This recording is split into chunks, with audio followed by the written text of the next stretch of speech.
The knock comes as I lay here waiting. I knew it would come. It always does. Without even looking at my watch, a gift from my wife on our 3rd anniversary that I wind every night, I know what time it is. 3 a.m. on the dot. The covers tangle about my legs from my usual fitful sleep. It's impossible to go deep knowing the knock is on its way. And there it is again. Dealing with this for what feels like forever, I know I have one more knock before it turns into pounding. I've never let it go beyond that. It would be a mistake if I did. I free my legs from the covers, glance at where my wife would have slept, and swing them over the side of the bed. While rubbing my face with one hand, I reach down and find my sweatpants with the other. I stand up and slip on my sweats, grab my t-shirt off the back of the chair over by the closet, take a deep breath, and shuffle out of my bedroom toward the front door. The 3rd loud knock echoes down my hallway. Hold your horses! I shout. I'm coming! With a tired sigh, I reach the front door, type in the code, listen to the locks release, grab my baseball bat from next to the coat rack, and slowly open the door. Didn't think you were gonna answer this time, the man says with a smile. Morning, Ralphie. Morning, Chuck, I reply. Right on time. You know me, Chuck says. Always punctual, especially for some FaceTime with my favorite neighbor. As usual, Chuck. I'm flattered, I say, gripping my bat tightly in my right hand as I stand just inside the threshold. Chuck smiles at the bat. It's funny how something made for a game so easily becomes a weapon, Chuck says. At least in your hands it does. I'm sure you understand. Not really, Chuck shrugs. But I suppose that's why I'm here. Although, I was wondering if we were going to skip out on our nightly chat. I don't respond. You wouldn't do that, would you, Ralphie? He asks. Skip out on our nightly chat? I wouldn't think of it. Oh, Ralphie, he says and shakes his head. Lying gets you nowhere but a world of hurt. You know that. I'm not lying. Oh, Ralphie, Chuck responds, his head still shaking back and forth. I'm here, aren't I? I snap. Yes, you are, Ralphie, Chuck says. But I don't like that tone. I shrug an apology, not wanting him to think he has me scared. Like I said, Chuck has been coming by at 3 a.m. every single night or morning, or whatever the time is, every night for a very long time. Not a second earlier or later. 3 a.m. precisely. I check my watch, and it's already 3:20. Damn, I'm not moving as fast as I used to. No wonder he's up my ass. I got lucky tonight. Could have thrown a total shit fit on my front porch, and it's never good when Chuck has a shit fit. I've averted a couple of them, but I'm not sure if I can avert many more, or any more at all, to be honest. He turns and looks out at the street, his back to me. He's been doing that more and more lately. I don't know exactly what he's playing at. It's like he wants me to brain him with my bat, but we both know what happens if I leave my habitat, or if he tries to come inside.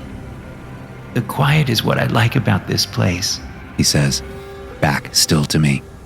And the dark.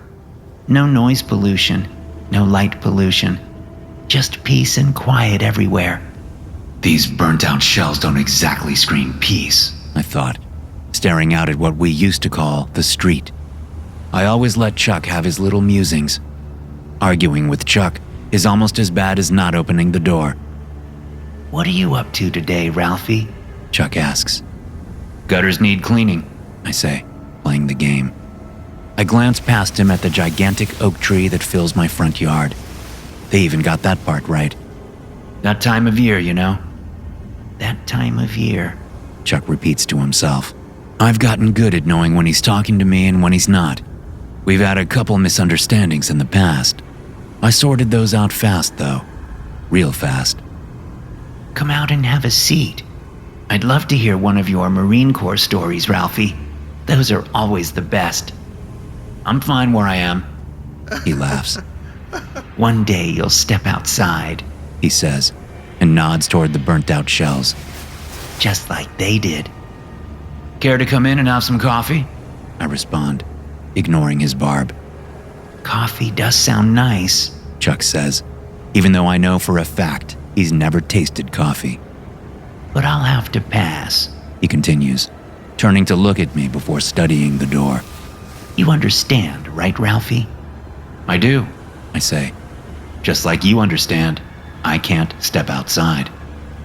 His response is to turn back around and face the street. We stand in silence for a few minutes. Chuck breaks it first. Sure would like one of your stories tonight, Ralphie. I think I've told you all of those, Chuck. Don't matter. They're just the best. I could hear 'em 1,000 times over. Tell me the one about the kids on the bikes. You know that one, right? Where they rode up to your squad and then came the boom? He says boom casually, like it's just another word. No onomatopoeia for Chuck. Boom is simply a description, not a sound to describe the horror of what happened. How many of your buddies did you lose that day? He asks. You know how many. I reply. Listen, Chuck, How many of your buddies did you lose that day? He asks again. It's going to be one of those nights. Hold on. Let me grab a hoodie and a chair. No need for that, Ralphie. He says. Just come on out here. Only for a minute. That's all. I'm good. I say. I'll be right back. Don't take too long, Ralphie. Chuck calls after me as I turn and walk to the kitchen for a chair. I snag a hoodie from the coat rack on the way back and set the chair down just inside the threshold. Always just inside. It has been a long, long while since I've crossed that threshold. Ralphie, I'm getting bored. Chuck says in a sing-song voice. Cram it sideways, Chuck. I say, taking a huge risk as I sit down. He laughs. That's a good sign. The risk paid off. Chuck glances over his shoulder at me and smiles. Now that you're settled, He says, how about you tell me about how many of your buddies you lost that day? You know the day, right? The kids with the bikes? I know the day. I reply. Jenkins! I shouted. I watched the dumbass saunter over to the cafe where the young woman sat and giggled. Their purple skin absorbed the light from 3 suns, glowing and sparkling. Their diaphanous dresses were part of the local style and revealed a lot more of their anatomy than a kid like Jenkins was used to seeing. Even if the anatomy was a little different, the body language told Jenkins exactly what the young women were looking for. Jenkins! I shouted again. Huh? Oh, sorry, LT. Jenkins said, finally tearing his attention away from the purple beauties. They turned their faces to me, hissing something in their native language. Behind the tinted visor, I rolled my eyes even though I knew they couldn't see my face. Sorry, ladies, I said, and the mic and speaker duo in my helmet instantly translated my words. This young stud is on duty and can't play today. Maybe some other time. They hissed at me again. I could hear the translation in my earpiece, but I didn't need the AI to translate. Fuck off! You're ruining our fun. It was a fairly standard exchange between us Marines and the locals. Sorry again, LT. Jenkins said as he jogged up. I know. I replied. Just watch yourself. You know how the locals can get in our heads. Don't let them. Right, LT. He said. He cleared his visor so I could see his eyes. Really, I am. Chill out, Jenkins, I said. I'm not writing you up or anything. Just pay the fuck attention is all. Will do, LT.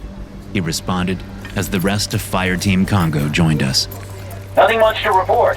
Sergeant Cabot said as she cleared her visor. Locals could give a shit about us for all I can see. Which is when things go sideways. I said.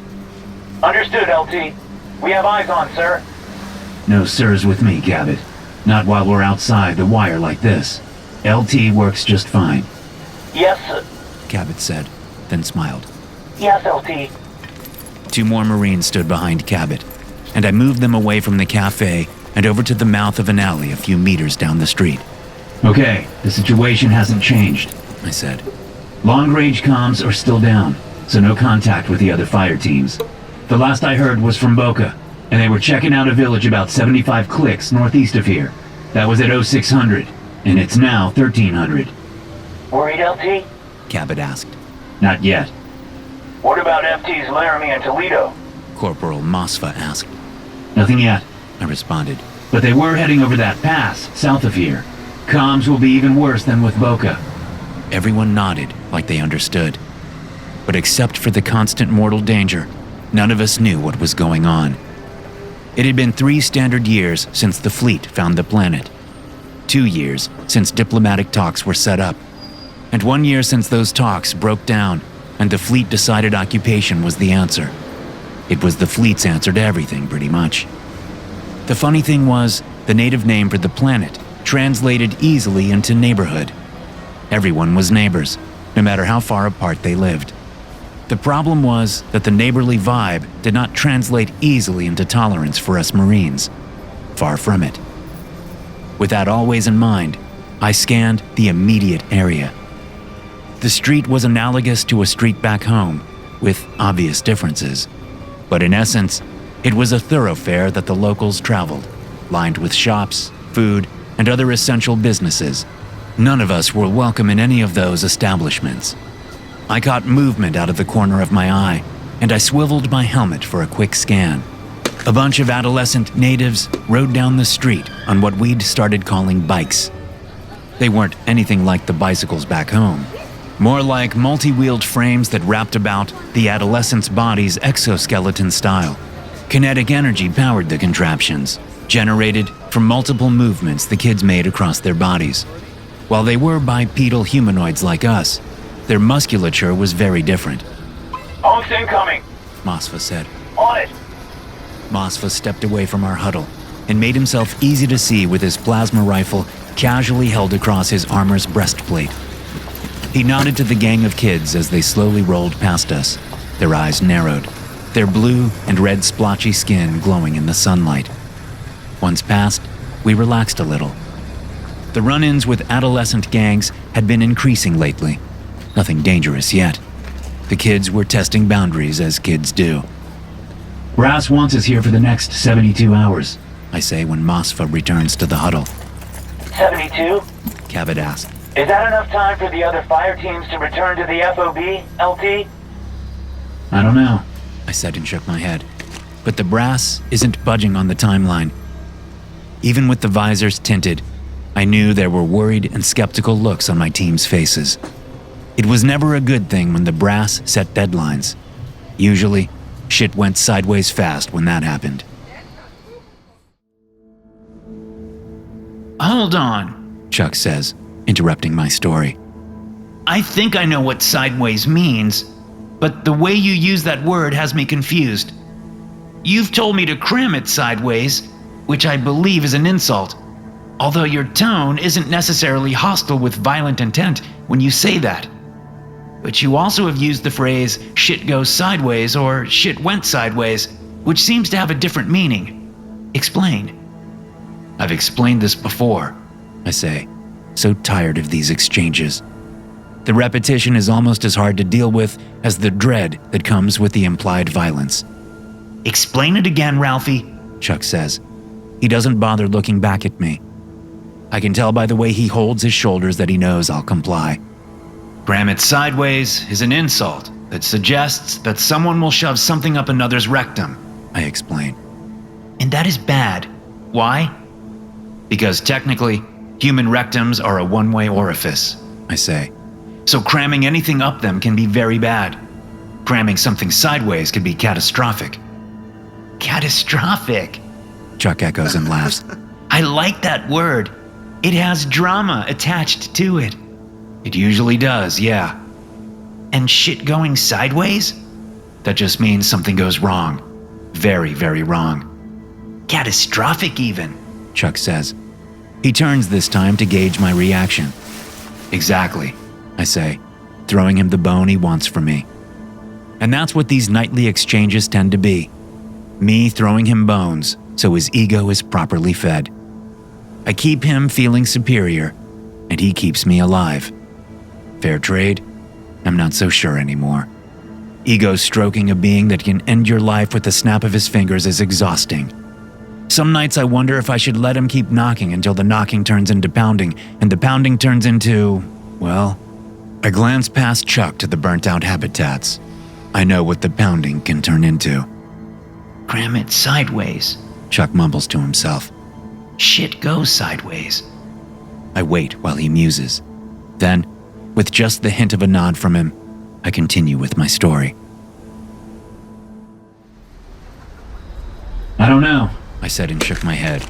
but the brass isn't budging on the timeline. The members of FT Congo keep their body language tight, but I knew their stress levels each went up a notch. I'll leave shift assignments to you, Sergeant. I said to Cabot.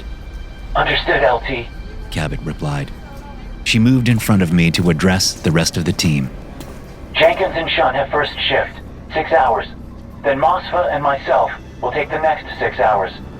You are expected to rack out during your downtime. No mingling with the locals. No exploring by yourself. You hit your cot in the FOB and you rest. The gravity here is stronger than home, so the stress on our bones is adding up every day. Yes, our armor helps, but that only goes so far until our cardiovascular systems can adjust. Am I understood? Yes, Sarge. The team responded. Anything else, LT? Cabot asked me. Nothing now, no. I responded. I'll be in one of the rovers at the crossroads east of town, waiting for Boca, Laramie, and Toledo to return. You need rack time too, LT. Shun said, his thin voice a total disconnect from his massive body. Nearly 7 feet tall and over 300 pounds, Shun had to be feeling the increased gravity more than any of us, yet he showed no signs of tiring. Don't worry about me, I responded. Sitting in the rover is easier than patrolling the streets here. I'll be just fine. My attention jerked back to that gang of kids on their bikes. They've all congregated about 50 meters down the street outside a shop that we believed was for clothing and household items. Although none of us had ever stepped foot in the place, that would have been catastrophic. While none of the kids looked our way, my gut told me they weren't only talking about us, but would do something soon. I'm feeling it too, LT. Cabot said without me even having to turn my head. Sorry to interrupt again, Chuck says. We both know he isn't sorry at all. but I need more clarification. The gut thing, I say. Yes. He replies and laughs. Are you sure you cannot read minds, Ralphie? Humans don't have that skill. What we do have is instinct. That's what I mean when I say my gut told me, or I felt it in my gut. That's instinct. And instinct is when your subconscious mind tries to tell your conscious mind to be aware of something, even if you aren't sure what that something is, yes? He asks, basically reciting back to me the definition I have given him several times. Yes. Excellent. He responds, very pleased with himself.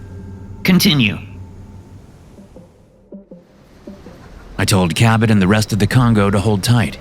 We weren't leaving the street to start shifts until we knew what the little gang's intentions were. Minutes ticked by as we watched the kids pretend to ignore us. What are they waiting for? Jenkins asked. No clue, Shun replied.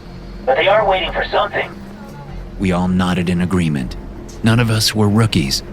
We'd been deployed in way worse environments, so we knew the signs. LT? A voice rang out over the comms in my helmet. Congo? Anyone? That's Kansky. Cabot said. Sergeant? I can hear you. I replied to the comms call. Go ahead. It's all gone to shit, LT. Sergeant Kansky reported. What's the sit rep? I asked, steeling myself for the answer. We got ambushed heading over the pass. Toledo is gone. Sergeant Kansky reported. We're limping into you now. Who's with you? All of Laramie, sir. How far out are you? 6 mics from the crossroads. Kansky replied. Guerra and Walton are in bad shape, though. Negru is solid like she always is. And you, Sergeant? I've been better, LT. Kansky says. But I'll pull through. 6 mics, I said. We've got a situation here that we're observing. So I'll send Jenkins and Shun your way. They'll assist in getting you back to FOB. I'll alert the medics ASAP. Copy that, LT. Kansky said. Listen, sir. Before I could tell Jenkins and Shun to get going, I switched channels to my personal frequency. Go ahead, Sergeant. I said once our line was secure. I said it was an ambush, but it was more than that, sir. I let the sir part go. Not the time to play buddy-buddy. Explain. I said. Kansky continued. Toledo was on point, and Laramie had their 6. A sniper took down Toledo before any of us knew what was happening. Guerra and Walton went in to retrieve Morgan and Histoli, and got taken down immediately. But you have them, right? I asked, my eyes on Cabot as her eyes watched the bike gang. Yeah, and that's what I don't get. Kansky said. It went quiet when Negru and I went in to retrieve Guerra and Walton. The sniper didn't use them as bait? That would have been standard procedure. We'd witnessed it during every occupation we'd been deployed on. Didn't matter the species of the natives, a sniper trap was a sniper trap. We expected them to, and tested it several times. Kansky continued. The last test we just went ahead and pulled Guerra and Walton out of their positions and got them cover. Conclusions? They were studying our responses. They were watching how we operated during a sniper attack and during a rescue attempt. I could tell by the long pause Kansky took that his story wasn't over. I let him take his time, despite the urgency I felt. He needed to compose himself so he could get me the most accurate information possible. Once we had Guerra and Walton stabilized, Kansky continued, we prepped for immediate exfil. Kansky laughed a laugh that made my nuts shrink. Which is what they wanted. I don't know if they had eyes on us the entire time or not, but as soon as we started our retreat, they let it fly. I closed my eyes and took a deep breath. When I opened my eyes, I spied Cabot taking a couple of steps away from the alley. I turned my attention to where she was looking. The bike gang. A couple of them had separated from the pack and were inching toward us. LT? Kansky called. Sorry, I replied. Something fishy is up here in town. Keep talking. Nothing else to say, Kansky replied. They let it fly, but they didn't hit a single one of us. I don't understand. Explain. They shot at us 100 times in less than 5 seconds. Kansky said. But not one round landed. If the shots had been slower and better timed, I would have thought they were corralling us. But it was likely they went full auto and had the worst aim ever. You didn't take any additional hits? No, sir. But we moved ass. Negru carried Guerra and Walton all by herself, while I laid down some cover. But the cover wasn't needed. Once we left the pass, the shooting stopped. Scare tactic? No way to know for sure, LT. But it makes sense. I think they were just fucking with us. Are you sure Toledo was gone? I asked, knowing it was a rough question to throw at the man. 100% LT, Kansky says. We saw their armor get pierced, and the blood spraying into the atmosphere. It instantly turned to flame, just like always. There were too many holes for the armor to auto-patch and keep with. Then the bodies exploded within their suits. His words made me glad my helmet was sealed tight. You wouldn't have known that we'd combust in the atmosphere if our armor developed even a pinhole rupture just by looking around at the landscape. The place looked normal, and I could easily see how more than a few Marines had gone stupid and forgotten that their armor was all that stood between them and a painful death. Although, I had to wonder if maybe the Marines hadn't gone stupid and had been coaxed instead. No, Chuck says, interrupting me once again. you wouldn't have had that thought back then. Not yet, at least. Don't start embellishing the stories, Ralphie. I need to hear them exactly as they happened, including your internal thoughts. Forcing your now thoughts into a then story is not helpful. Why not? I ask, taking another risk. I'm taking a lot tonight. Need to be careful and watch myself. The why is not your concern, Ralphie, he says. The doing as I ask is your concern. What happens if I don't do as you ask? Jesus, what's wrong with me? I need to zip my lips, or I'm going to find out the answer the hard way. Ralphie, come on. Chuck laughs. Do you truly want to find out? Not really, I say, but I'm not sure I'm telling the truth. I'm so tired. Get on with the story, Chuck orders. LT, Cabot says.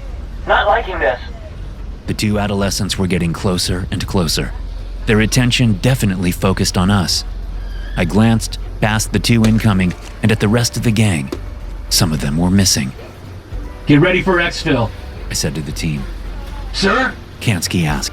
Not you. I said into the comms. Our situation is changing rapidly, Kansky. We'll meet you at the crossroads. We have 2 rovers there. Load up in one and lock it down. We'll be there shortly. Copy that, Kansky said, and the comms went silent. I gave the kids my full attention. Talk to me. I said to Congo. 2 of them went around that building there. Shun said, indicating the shop the gang had congregated in front of. 2 crossed the street and went down the alley there. I swiveled in that direction and could see an alleyway similar to the one we stood in. We got the 2 coming at us and 6 still holding tight in front of the shop. Shun finished. We booking out, LT? Mosfa asked. Yeah. I said. Shun, see if you can slow down those 2 coming at us. On it, LT. Shun said and stepped out into the street. The 2 adolescents didn't even give Shun a second look as they turned around and rode off back to their gang. Weird. Cabot said. Let's go. All of us. Now. I said, and struck off toward the crossroads and our rovers. From there, it was about 15 clicks to the FOB. Once we were secured at the FOB, then I'd go back over the helmet footage from each of Congo and see if I could extrapolate.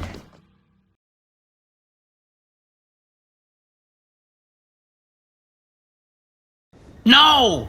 Chuck shouts. I'd been expecting the reaction, so I don't react myself. All I do is grip my bat tighter and sit up a little straighter in my chair. Ralphie, Chuck says, barely containing a snarl. just the story as it happened. No additions. That wasn't an addition. I say. I was actually thinking that. Then why not mention that in previous tellings? Chuck asks. I forgot. You forgot? I nod. A trained and decorated Marine officer like you forgot a major detail such as thinking about going over the helmet cam footage of the events once returning to your FOB? Chuck asks and laughs. I don't believe you. I don't care what you believe, Chuck. I say, fighting not to spit the words at him. Human minds are resilient, but they are far from infallible.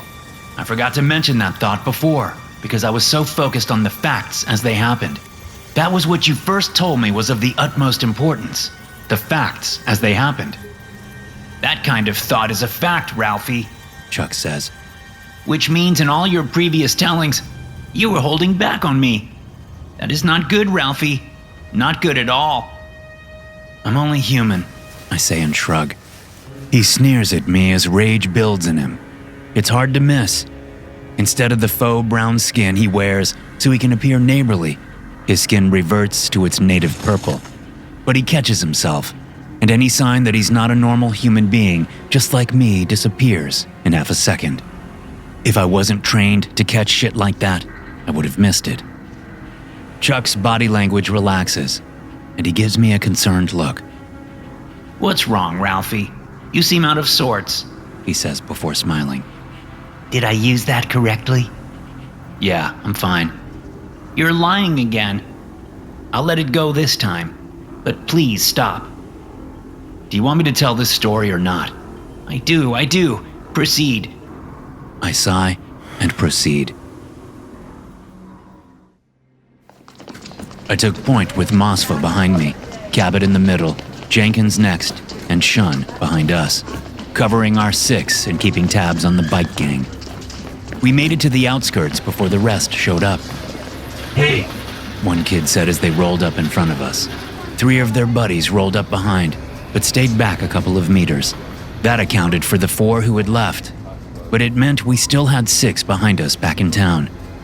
Shun? I asked. They're moving in. Shun replied, predicting my question. Keep an eye on them, I said. Engagement orders, LT? Shun asked. No engagement until engaged with. I said hey. The kid who had addressed us first said.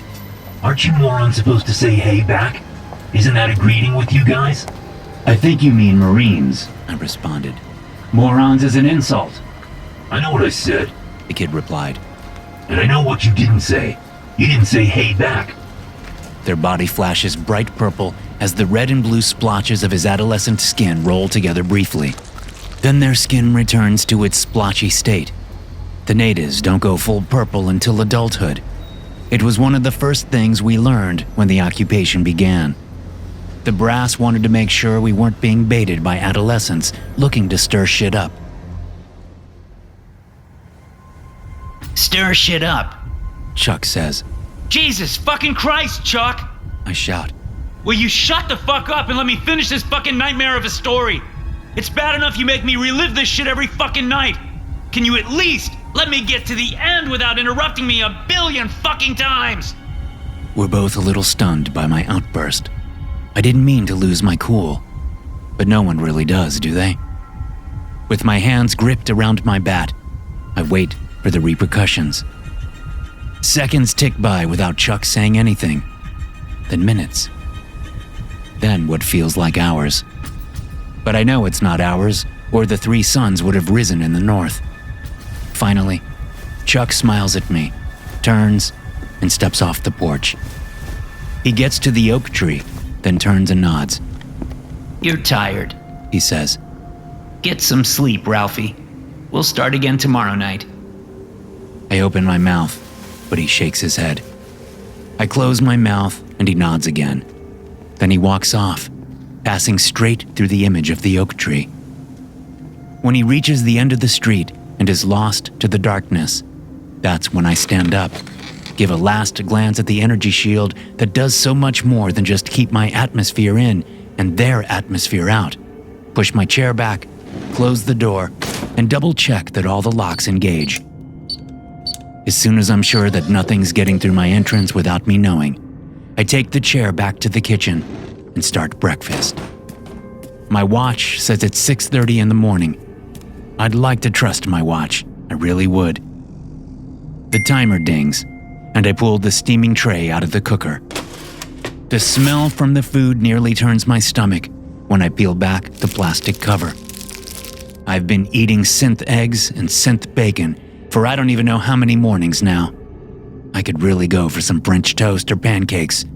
Shit, I'd devour a loaf of just plain toast if I had it. No butter, no jelly, just plain. But at least it's the last tray. It'll be gel tubes from here on out until they bring me new trays, which will give my palate a break. A disgusting, gel-based break. After I'm done with my ritual feeding, I toss the tray in the incinerator and check my watch again. 8:30 in the morning. No way I took 2 hours to eat. I do what I always do when I have these thoughts. I wind my watch. It's not just a nightly ritual, although I do wind it every night before I go to sleep. If I actually do sleep. I'm not sure anymore. With my belly full and the food staying down, I go into the living area of my habitat and stand there for a few minutes. They did a great job. I'm not sure how they did it, but they created a semi-replica of my bungalow back home, even down to the anniversary hologram that shimmers on the side table next to my favorite reading chair. Hell, there's even a stack of my favorite paperbacks sitting there by one of my wife's scented candles. Although, it's not like I can read the paperbacks. When I open one, it's all gibberish and jumbled letters. But that's not the strange part. The gibberish changes each time I open a book. It's as if the book has to pretend it's a book every time I try to read it, forgetting what book it was last time, or something like that. It's getting difficult to keep it all straight. I turn and look down the very short hallway to my bedroom. If this was home, I'd hear the shower going and my wife singing the latest pop hit. But there's no shower sound and no singing. My wife is safe at home, 2 million light years away. Or I hope she is. Fatigue hits me, and I sway a little. Better I sit down than fall down, I say, and make my way to my favorite chair. With a heavy plop, I collapse into the chair and let the plumply stuffed synth letter envelop me. It's like a hug from home. In seconds, my eyes close, and I'm fast asleep. When the knocking comes, I'm more than a little disoriented. I'm not in bed, I'm still in my chair. My watch tells me it's 3 a.m. on the dot. Fucking Chuck. It takes all my strength to push myself up out of the chair. I have to rest for a second or two before I walk to the front door. The second knock is echoing through the habitat by the time I get the door open. There you are, Ralphie. Chuck says. Did you have a good day yesterday? I don't know. I respond truthfully. I don't remember yesterday other than eating another shitty breakfast and then falling asleep in my chair. Your favorite chair, Chuck says.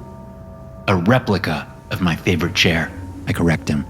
My actual favorite chair is back home. But this is your home, Ralphie.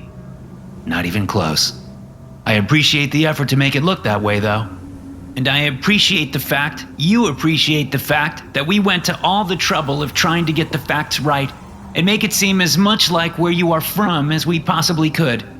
Facts are important. You've mentioned that, I say and sigh. Let me get a chair, and I'll start where I left off last night.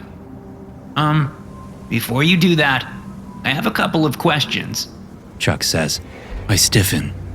It's happened before. A couple of questions. Wouldn't you rather I finish my story? I ask, hoping he does. No, not right now, Ralphie. Questions first. He rubs his hands together. Don't worry, I'll let you tell the story. It was just getting good. He says and clears his throat. Now for the first question. Chuck, I don't know. I start, but he holds a hand up to stop me like he always does. I have to ask, Ralphie. I have to ask. And you have to answer. But I don't have answers. I say. We've been through this. Can't you already tell that because of all that mindfuckery you do to me? Aren't you already inside my fucking head? Shit, I'm getting worked up again. Shit. We have our limits just like you do. Chuck says. Many species are easy to extrapolate information from with no resistance at all. Even most of your kind. But going too deep can be harmful. You can see we cracked a few. He gestures over his shoulder at the burnt-out husks of the other habitats. I see, I say quietly. But you, Ralphie, have proven very difficult. Chuck says. That's why we have these talks each and every night. It's why I will now ask you the questions. Again. Do what you have to do, I say. Can I get a chair first? I'm exhausted and my legs hurt. You'll stand for the questions. Neighborly Chuck is gone. Interrogator Chuck has arrived. Of course. First question. What are the codes to your fleet's defense systems? I sigh and shake my head. Same first question as always. I'm only a lieutenant. I am not given those codes. Ever. Who has the codes? Ships' captains and admirals of the fleet. But you know that. Why do you refuse to tell me the codes to your fleet's defense systems? We're 3 questions in, and technically haven't even gotten to question 2 yet.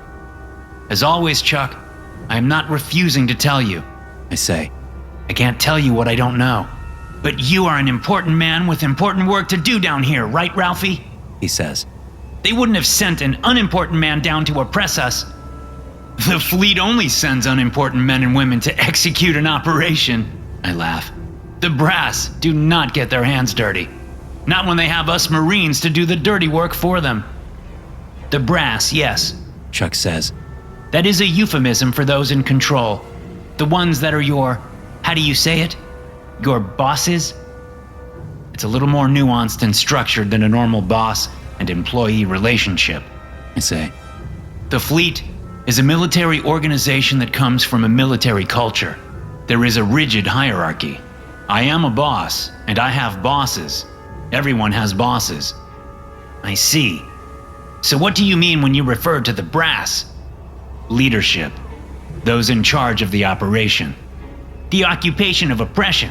That is the operation you mean. 2 sides to every story, Chuck. You deny that your intended goal was to oppress my people? I can neither deny nor confirm what the intended and desired outcome of the operation is, was, or will be. Is, was, or will be. Chuck echoes. You are a slippery people. Is that the correct term? Pretty much. I say. I won't deny that. Can we get to the next question? Are you in a hurry this morning? Do you have somewhere to be? He laughs and waves a hand at me. That's what you call taking the piss, right? He asks. Yeah. His laughter stops dead, and he glares at me. Question 2, He says, when will the fleet attack? I don't know. this is where it gets tricky, You aren't lying, he says. but you are not telling me everything you know. I would like you to do that. Not lie? I ask. Tell me everything you know about the fleet's planned attack. He says. Without taking his eyes off mine, he sweeps a hand behind him toward the burnt-out husks of the others' habitats. The burnt-out husks of the others' habitats. The burnt-out husks of the others' habitats. The burnt-out... Ralphie! Chuck yells, bringing me back around and out of whatever that loop was. Sorry, I say. I believe you. Now, tell me everything about the fleet's planned attack. I can't do that. You won't do that. He counters. No, I can't. I don't know anything about a planned attack. Oh, Ralphie. Chuck says in a tone that turns my blood ice cold. That's one of your bigger lies yet. I'm disappointed. I thought you knew better. I'm only a lieutenant. I insist. The brass doesn't tell me things like that. But I'm not asking about your precious brass. I told you to tell me everything you know about the fleet's planned attack. You, not the brass. You, Ralphie. Chuck, you have to understand that. But the pain erupting across my body stops me dead. I collapse to the floor, convulsing so hard that one of my molars crack as my jaw clamps down. I really wanted to hear the rest of your story, Ralphie. Chuck says, his voice sounding like it's a million miles away. The kids with the bikes is my absolute favorite. But it looks like you need some motivation first. I'll come back tomorrow night. How does that sound? I can't answer him even if I wanted to. All I know is pain. I'll talk to you tomorrow. He repeats as he walks away. And I'll close your door for you. But you know. I don't know anything except for pain. When the pain finally stops, it still takes me a good while before I can get up off the floor. Outside my door, daylight filters down through the boughs of the oak tree. It's sunlight from the 3 suns, not from home. They never tried to fake that part. Probably best. It would have looked weird. I laugh at the thought of things looking weird. Then I burst into tears and cry for a good long while. Eventually, I claw my way to my feet, close and lock the door, then stumble my way to my bed, where I collapse diagonally and let sleep take me away from my nightmare. The knocks wake me up, or it attempts to. I wriggle my arm out from under me so I can look at my watch, but it stopped. I didn't wind it before collapsing. Is it 3 a.m.? Without too much agony, I slide off the bed and crawl into the hallway. But that's about as far as I get before I have to lay down on the carpet and rest. The second knock echoes through the habitat. Shit. With as much energy as I can muster, I struggle back to my hands and knees and crawl my way to the front door. But, again, that's as far as I get before I go limp. The third knock slams through the door and into my head. Ralphie! Chuck shouts from outside. He rarely does that, so he must know I'm close to the door. You all right in there, Ralphie? No, you fucking asshole, I am not all right. Of course, I don't say that out loud. Or I think I don't. I fucking hope I didn't. The pounding continues. Ralphie! Open the door! Chuck yells as the slams get louder. Open the door, Ralphie! Open the door! Open it! Open the damn door, you piece of marine scum! I'm coming, shithead. I whisper. My right hand finds the coat rack, and I use that to get myself to my knees, then to my feet. I hug it and rest against it like it's a lifeline. The pounding gets louder and harder. It's in my head, and the torture from last night almost knocks to my knees. Hold on!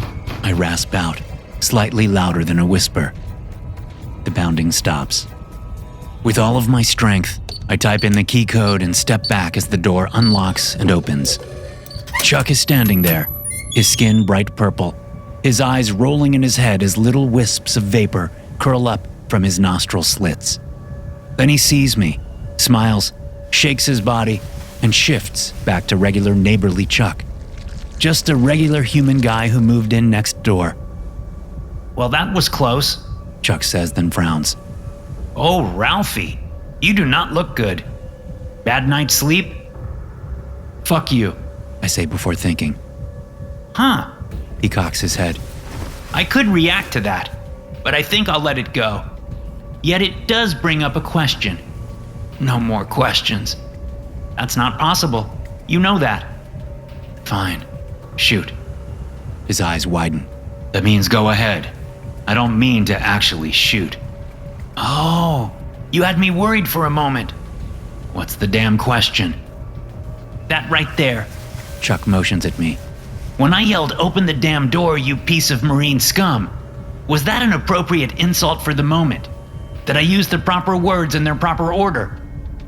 I can barely stand, and he's asking me if he properly insulted me. Ralphie? Chuck asks, trying to prod an answer from me. Was that a proper use of your language? Yeah, I reply. sure. Then I turn and walk away. Hey, where do you think you're going, mister? Chuck calls after me. I don't bother responding as I walk into the kitchen and grab a chair. The feet scrape against the floor and carpet as I drag it into the entranceway and set it just in front of the door. I am honestly concerned. Chuck says as I plop down into the chair. You do not look good. Here's a thought. Maybe don't torture me anymore. That should improve my health. No, that's not it. Chuck turns away from me to survey the night like he always does. I think you're having a hard time not being the one in charge. Lieutenants are in charge, right? He holds up a finger without looking back at me. But you aren't the brass. No, you are in charge of a squad. And that squad consists of... Darn it. I forget how many teams are in a squad. 4 fire teams, I say. Sometimes 6. And how many Marines per fire team? I know what he's doing. He's pumping me for simple information he knows I'm willing to give him, hoping he can slip in an actual question that he wants answered. He already knows everything about Marine squads and fire teams. We've been through this before many times, just like everything else. 4 to 6 Marines per fire team, I say. It depends on the needs of the deployment and the specific mission. And your needs were 4 Marines per fire team for this deployment, yes? You know that. I close my eyes. A loud bang startles me, and I nearly fall out of my chair. You started to doze, Chuck says, standing directly in front of the doorway threshold. Come on in and I'll make us both some coffee. He eyes me as his skin flashes purple for a brief second. I am starting to think your invites are less about being neighborly and more about killing me, Ralphie, he says with a huge grin. No less neighborly than you were to my people. I lean to the side so I can see the burnt-out husks of the others' habitats. The burnt-out husks of the others. No, get it together, Lieutenant Gorman. You are not like everyone else. You cannot be warped and goaded into stepping outside. This will not happen. You're muttering to yourself, Ralphie, Chuck says. I don't like it when you mutter. It makes me feel like you can't share your thoughts with me. Do you really want to know my thoughts, Chuck? I ask. He looks puzzled. Yeah, Ralphie, of course I do. Okay. I give him a wicked grin. I think you are a fucking asshole. I want nothing more than for you to step across that threshold there so the energy barrier turns your purple ass into 1 trillion molecules. I then want the fleet to show up and nuke this entire planet until it's nothing but radioactive glass. Then, I want the fleet to land here and for every single motherfucking Marine to step onto that radioactive glass and take a giant shit. Then, I want the fleet to leave your shithole planet, but before they do, I want them to nuke it all over again to vaporize your shit into a shit cloud that envelops this fucking hellhole forever. I take a deep breath as Chuck stares at me, his mouth wide open, his eyes even wider. They'll rename this planet Shit Cloud number 451. I say and flip him off. That gesture! Chuck exclaims. That means fuck you, right? Right, Ralphie? My head slumps and my chin hits my chest as I cry. Yeah, I can see you did not get enough sleep, Chuck says. I should go and let you rest. I'll be back, though. You haven't finished your story.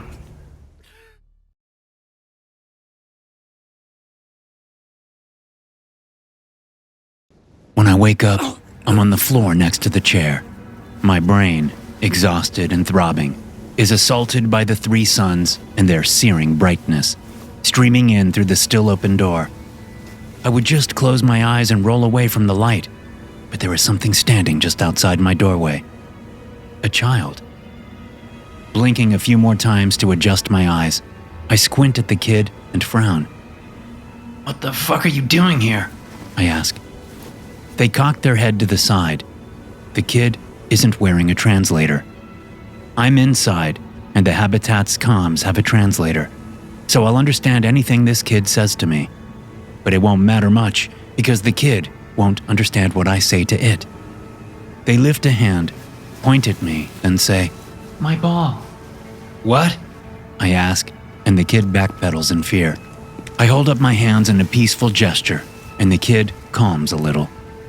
Then I see what he wants. Down by my feet is an orange ball, the universal toy for kids. Every planet I've been to, there is always some version of a ball that kids play with. You want this? I pick up the ball as I adjust my body and slowly get onto my knees. The kid nods and points at the ball, jabbing his finger at me repeatedly. Non-threatening items can pass the threshold of my habitat with no harm coming to them. I wonder if the kid would be considered non-threatening. Might be worth finding out. Here, I say, and hold the ball out, just inside the threshold. Take it. The kid reaches out, then jerks their hand back. It shuffles a couple more steps back before studying the threshold. Someone warned you, I say, and heave my body into the chair. Of course they did. Tevna! A voice shouts from farther down the street. The kid starts to leave, then turns back, tears welling in its eyes. Fucking hell, I say. Here. I toss the ball. The kid catches it easily, gives me a small smile, then races away from my habitat toward the calling voice. It runs through the fake tree, of course. With what little strength I have, I get up from the chair, key in the security code, watch the door close on the daylight, then drag the chair back into the kitchen. I attempt to make breakfast, but I can't call it making anything when all I'm doing is squeezing tubes of protein gel and starch gel into a bowl. I add water, find a spoon, mix it up, and choke it all down. Feeling only slightly better, I shamble through my bedroom to use the bathroom. Then I strip down and get into the sonic shower to wash off some stink. The sanitizer is all gone, so it's just sonic waves for me. The vent in the ceiling sucks the dirt vapor up and cycles it through the air filtration system. I'll bet 1,000,000 credits that the rest of the habitat will smell like my dirt for the next few hours, but I don't really care. I let the deodorizer spray me down. Then I stumble over to my bed and collapse across it. 3 a.m. comes fast. The second knock finishes echoing through the habitat when I open the door. Fucking hell, Chuck says. He's standing there, eyes narrowed, hands on his hips, not looking pleased. What? I ask, then lift a finger. Hold on. I fetch the kitchen chair and sit down. Okay. I sigh. Fucking hell what? Fucking hell! Chuck repeats. Is that an insult? Did you insult my youngest child? Huh? I reply and shake my head. I'm confused. What the fuck are you talking about? Fucking hell! Chuck snaps.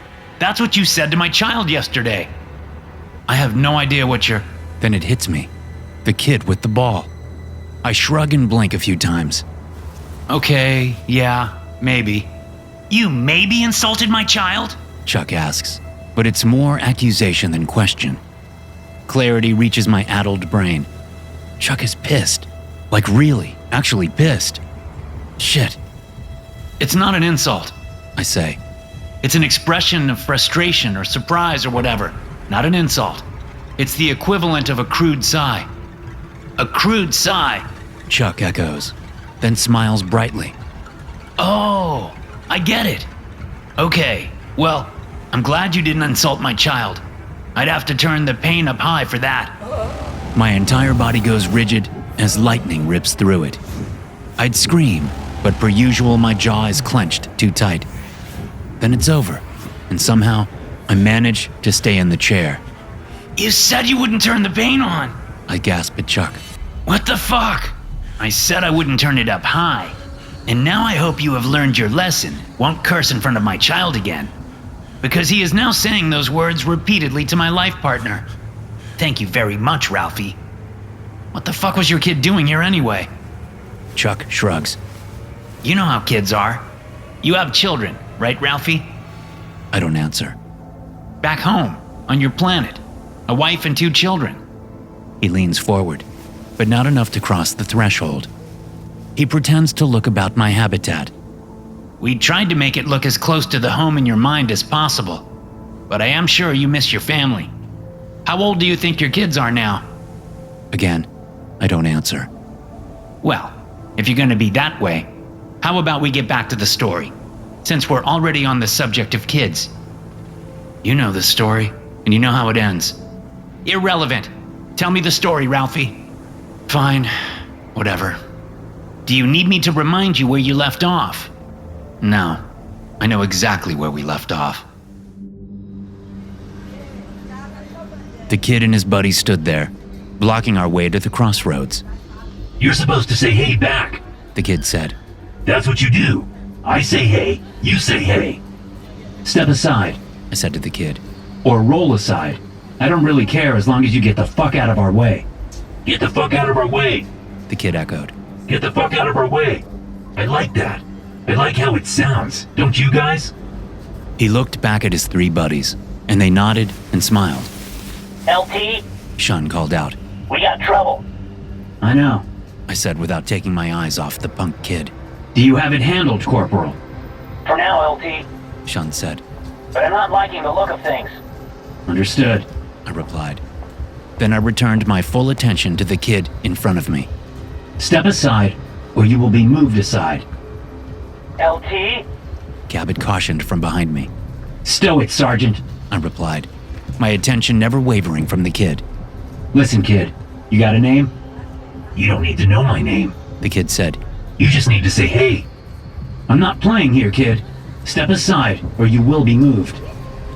Your boss has told you not to lay hands on adolescents. The kid responded. That was when I learned that smugness truly was universal. You don't know what my bosses have told us we can and cannot do. I pulled the lever on the side of my rifle and charged it. It was already charged, but I wanted some dramatic effect. Are you sure you want to find out? You hurt us, and you'll be in a lot of trouble. You have no idea what trouble is, kid. I put my rifle to my shoulder and took aim right between the kid's eyes. Again, are you sure you want to find out? I could see the fear in his eyes grow. He'd been cocky and sure because he thought we were handcuffed by orders. But I was tired. I had 2 fire teams ambushed with 1 wiped out, and a full fire team out there God knows where, probably heading right into a different ambush. LT? Kansky called over the comms. Go ahead. I replied. The Rovers are toast, sir. Kansky reported. Repeat that, Sergeant. It looks like they've been firebombed. Kansky reported. Total loss. Fuck.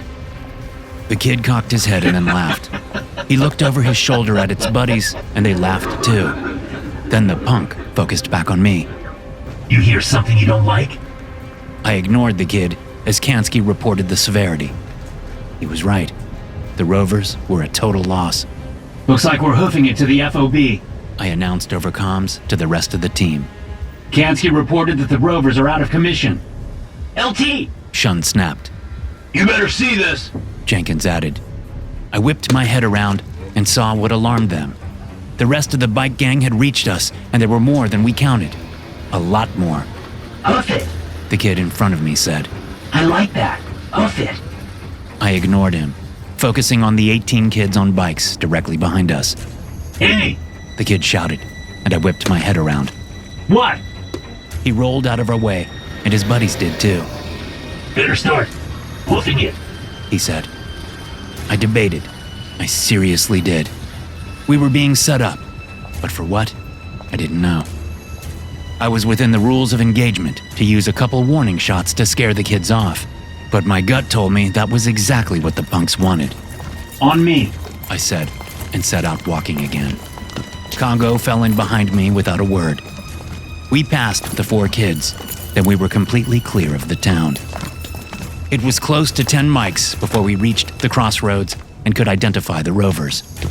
Jesus, Cabot said. this is some serious escalation, LT. We need to call it in. I'm on it. I said, and pointed to where Kansky and Negru crouched over Walton and Guerra, off to the roadside. You help them. Shun, Jenkins, and Mosfa set up a perimeter until we know if Walton and Guerra are stabilized enough for us to get them back to the FOB. Everyone took up their assignments in a hurry as I dialed in the long-range comms, hoping to get Colonel Carpenter on the horn. On the horn! Chuck exclaims. Oh, that is one of my favorites! Interrupt me again, and I won't finish the story.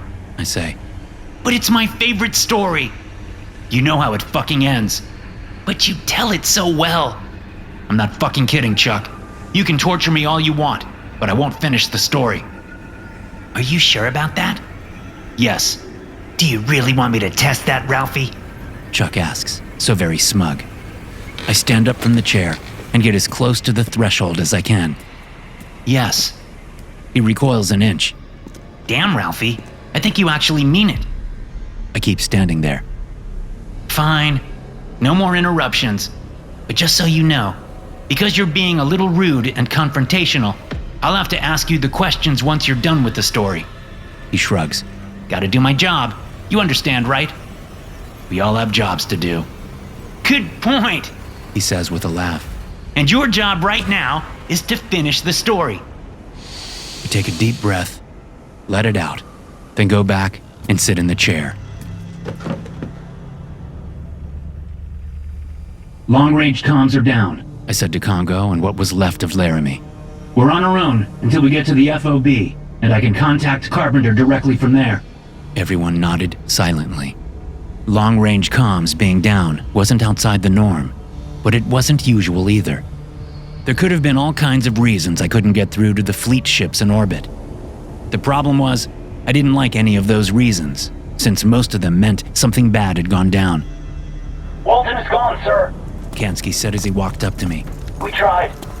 I know you did. I clapped him on his shoulder when he reached me. You did your best. Just getting them out of there and to the crossroads puts you and Negru in line for medals. Fuck medals. Kansky replied. Respectfully, sir. I get it, Sergeant.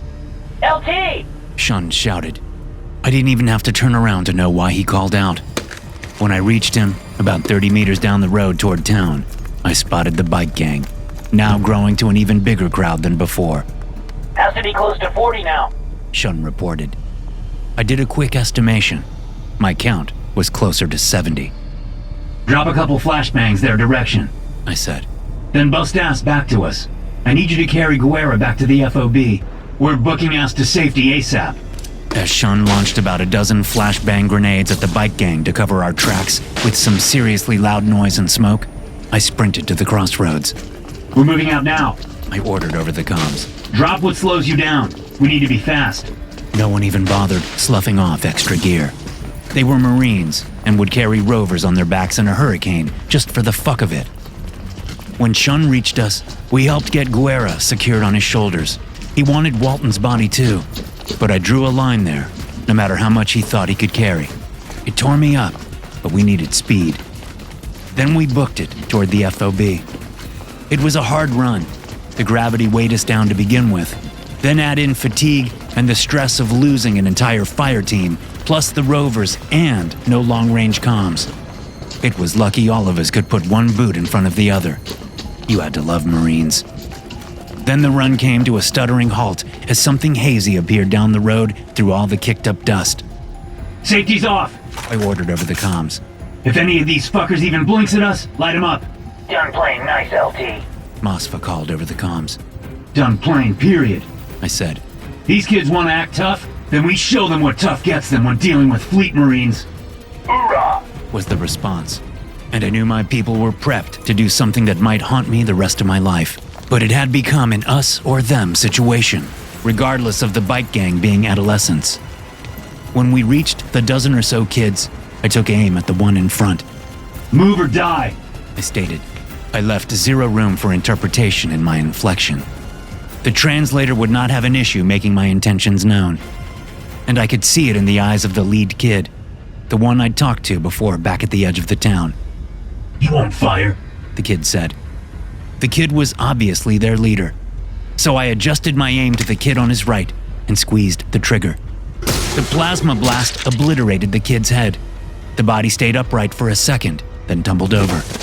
Because plasma fuses pretty much everything, the headless corpse didn't even leak a drop onto the road, the neck thoroughly cauterized. Then I adjusted my aim back on the lead kid. Now move or the rest of you die.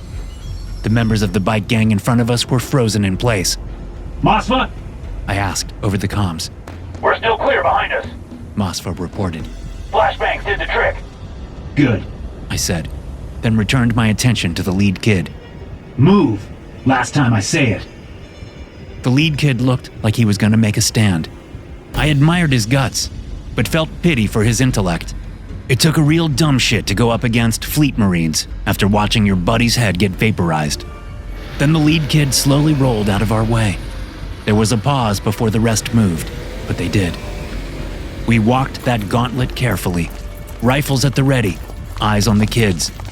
Once past, we stepped up our pace and double-timed it to the FOB.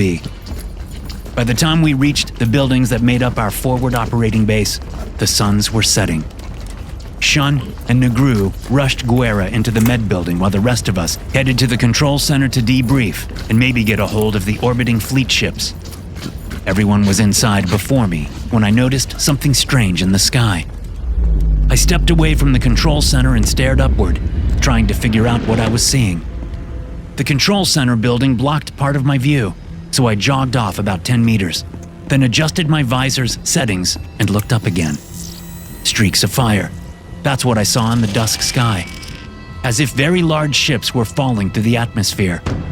It wasn't the first time I'd seen a sight like that, so I knew what it was almost instantly. Cabot! I shouted over the comms.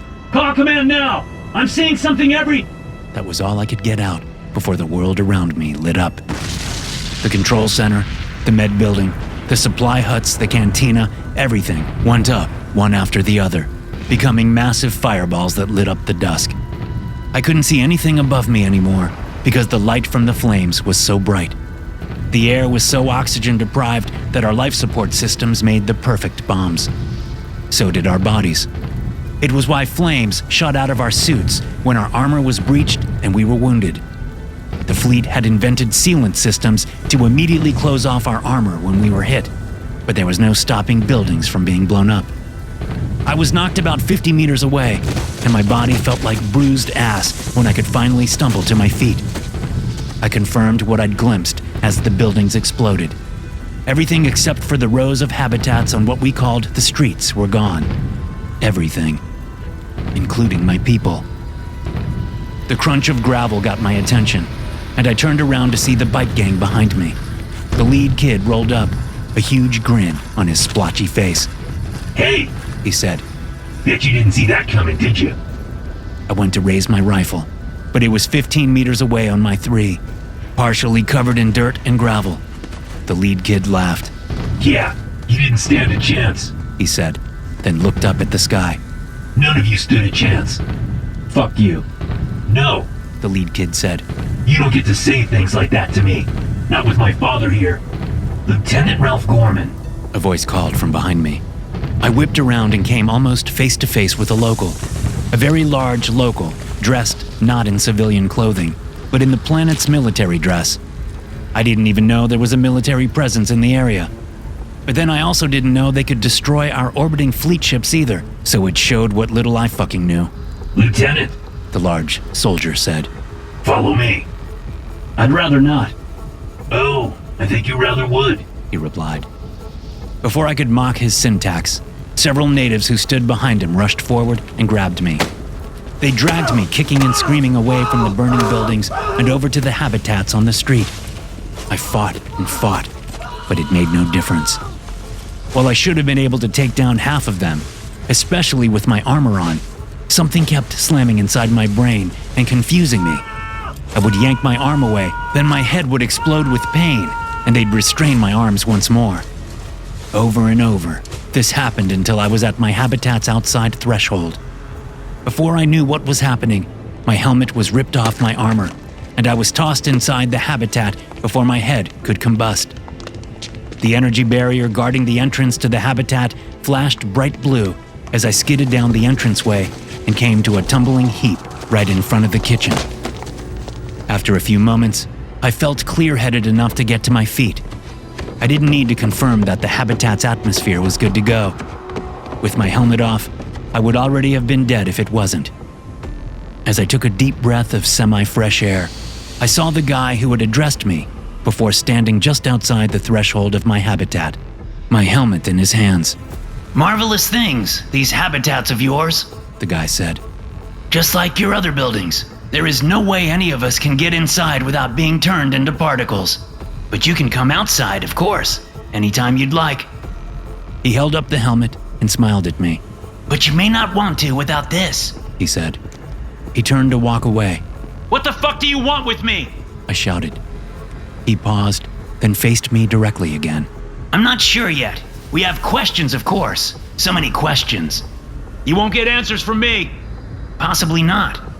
He adjusted his body to reveal the other habitats on the street. But I might get answers from your friends. What friends? I asked. You killed everyone. Oh no, we didn't. He shook his head. I believe they are called Fire Team Boca. They were captured as they entered a village a good way from here. I looked toward the visible habitats. Their entrance light glowed red, telling me the habitats were occupied but locked down. Then I focused back on the guy, my captor. We will get the information we want. He said to me. One of you will eventually either tell us what we want or just give up. What does that mean? I snapped. He tapped his temple. Oh, we have ways of getting in your head. He pointed at me, then pointed past me. Take a look. I didn't want to turn away from him, but something tickled at the back of my brain. I glanced over my shoulder and gasped. My habitat was not the sterile whites and grays it should have been. No, it looked like a mini version of the bungalow I shared with my family back home. When I looked back at the guy, he smiled like I'd just been handed the perfect birthday gift. We can't get fully inside your head. He explained. That's why we have to resort to the question and answer method. But we can get in enough to know things about you, to alter your perception of your environment.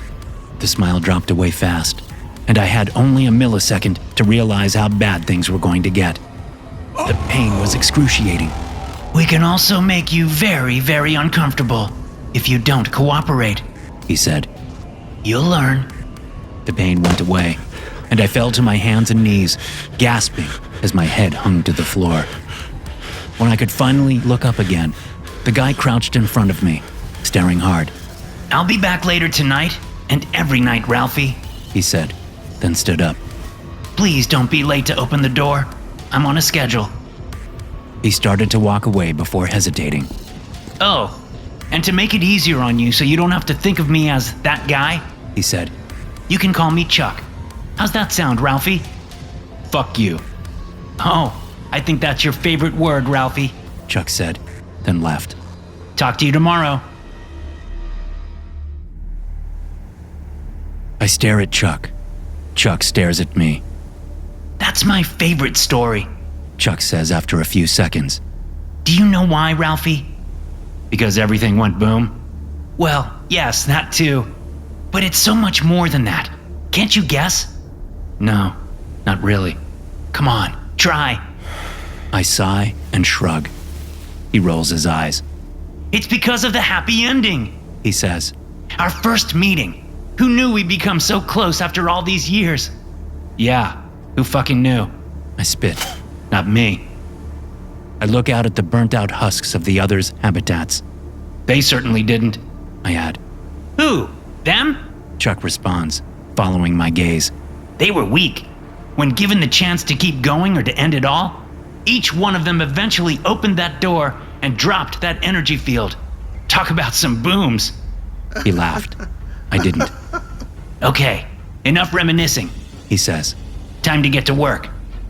Can we skip it tonight? I ask. I'm exhausted. Just the hint of pain creeps into my head. Or go ahead and ask the questions, I say quickly. What's this? Is that cooperation I hear? I guess you'll find out. Ask the questions, Chuck. He does. I tell him to fuck off. Then I wake up in a pool of my own urine hours later.